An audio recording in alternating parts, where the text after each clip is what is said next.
Opa! Vamos lá com o nosso bate-papo do dia. Depois de muitas críticas que tinha muito zunido, muito eco nos meus vídeos, eu decidi mudar a plataforma e mudar a estratégia. Vamos lá se agora vai, hein? Mas hoje eu vou trazer uma pergunta que uma amiga minha fez e quem é ela eu já explico um pouco mais. Onde aplicar a primeira parcela do 13º salário? Foi essa pergunta, no seco, veio, pá. E eu vou contextualizar, vou usar essa pergunta que eu falei, pode ser uma dúvida de muita gente. Então vamos contextualizar aqui. Deixa eu pôr numa cor interessante, vamos ver se melhora. Não, dá licença. Qual que é a ideia, gente? Eu usar essa ferramenta nova. Mas eu vou ter que aprender também, né? Então, primeira coisa, ela é uma mãe com um filho pequeno. Mas antes de falar da aplicação, eu devolveria a pergunta. Primeira coisa, como estão os seus custos? Você tem o controle? Essa é a primeira pergunta. Passada por esse pilar, qual pilar estratégico do seu planejamento financeiro você vai alocar esse seu dinheiro? Qual é o prazo? E segundo, qual é o seu perfil de investimento, de investidora? Então, assim, antes de responder uma pergunta tão simples, olha a digressão que a gente faz.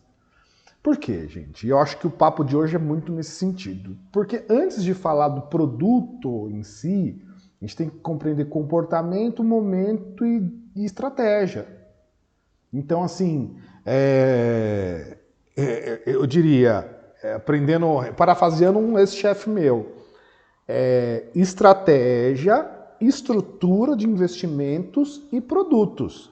Vamos fazer um desenho aqui, ó. Quem já consegue ver, olha que bacana. Vamos fazer assim, ó. Planejamento financeiro é isso aqui, ó, gente. Estratégia,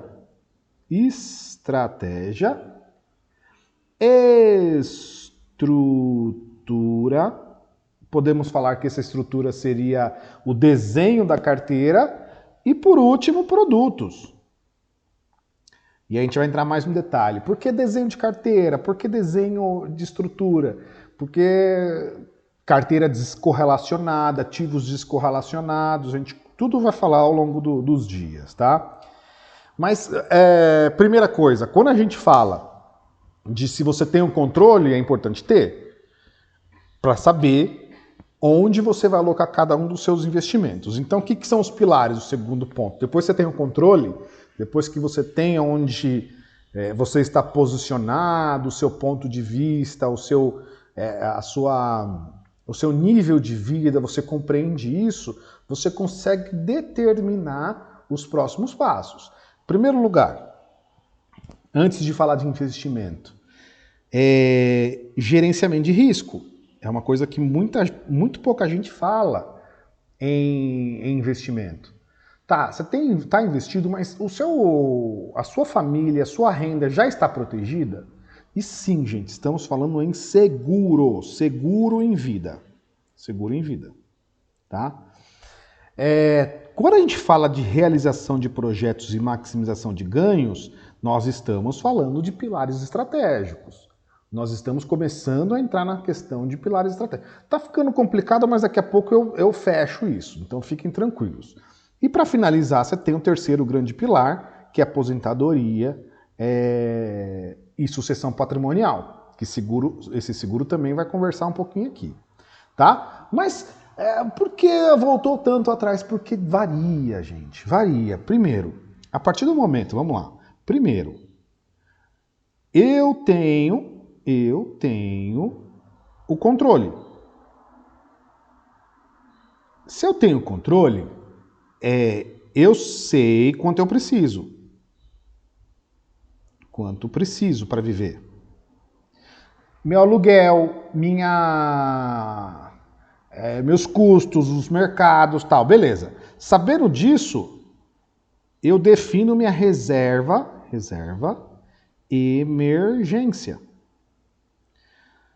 Ok, reserva de emergência, dependendo da característica, 6 a 9 meses dos custos que eu tenho controlado. Ok? Essa grana vai ser alocada em algo líquido, que traga rentabilidade? Traz. Melhor que a poupança? Com certeza. Mas tem que estar disponível para a emergência. Apertou o botão do desespero, esse dinheiro está disponível. Te ajuda a tomar melhores decisões. Então, quando a pessoa me pergunta onde investir, eu preciso saber. Você já tem essa reserva de emergência? Não? Então tá bom, tem que ser para um caminho aqui, com liquidez, com rentabilidade mais baixa e com disponibilidade. Ou sim, eu tenho, já minha reserva já tá preenchida, então eu vou trabalhar nos meus sonhos. Perfeito, então qual é o prazo? Então a gente volta para as explicações aqui, qual é o prazo que você aplicará. E por fim, qual é o seu perfil? Aí sim nós começamos a falar em produtos. Deixa eu passar aqui, ó. Aí começamos a falar em produtos. Sabendo onde você está inserida, quanto você precisa, onde você precisa alocar, aí sim a gente começa a falar em produtos. Então, assim, não vou fugir da pergunta. Não vou, de jeito nenhum. Onde investir? Gente, renda fixa é um troço que está no spotlight, que está no foco, no holofote. Por quê? Porque estamos no momento de subida de juros. Subindo juros, o investimento que você já tem na entrada, quanto ele vai render, está rendendo mais. E segundo, você aloca num título que acompanhe essa curva. Ok? Acompanhando essa curva são títulos pós-fixados. Sugiro duas coisas. Sugiro não. Digo que tem duas frentes. Atrelado ao IPCA, que está hoje aqui em cima, mas daqui a pouco cai, porque o juros está subindo. E atrelado à Selic, ou seja, aqueles CDBs, tantos por cento do CDI. Ok? Porque ele vai fazer isso aqui, ó. Então você aproveita essa alta da inflação e você aproveita essa alta dos juros. E aí lá na frente, quando isso começar a descer e a inflação ficar controlada, você faz um movimento para fora desses produtos. Ok? Mas tá bom, você tem um perfil diferente, você tem um perfil de renda variável. Ótimo! Renda variável, por um lado, está sofrendo, por outro lado, é oportunidade, então os ativos estão baratos.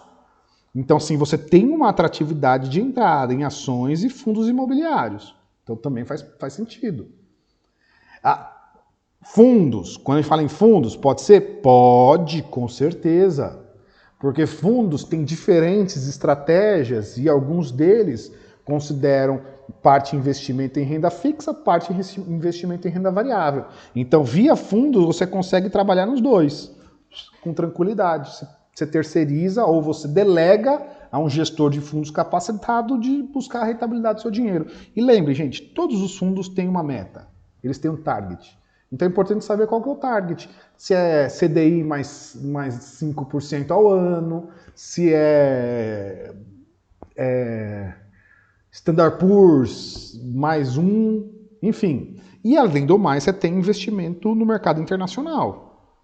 Momentos como esse no Brasil é importante estar no mercado internacional, inclusive em dólar.